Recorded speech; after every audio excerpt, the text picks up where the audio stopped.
നമ്മുടെ ശ്രദ്ധയും താല്പര്യവും ഈശ്വരനിൽ മാത്രമാകുമ്പോഴാണ് യഥാർത്ഥ ഭക്തി ഉദയം ചെയ്യുന്നത്.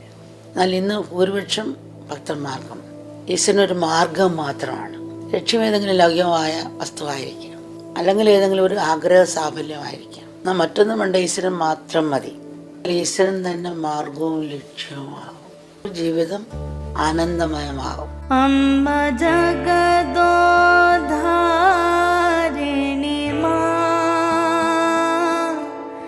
ജയമാ ജയമാ ജയമാ അംബാനന്ദരൂപിണി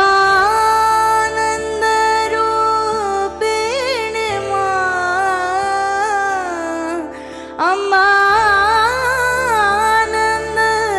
അംബാനന്ദരൂപിണി മാ ജയമാ ജയമാ ജയമാ ജയമാ ജയമാ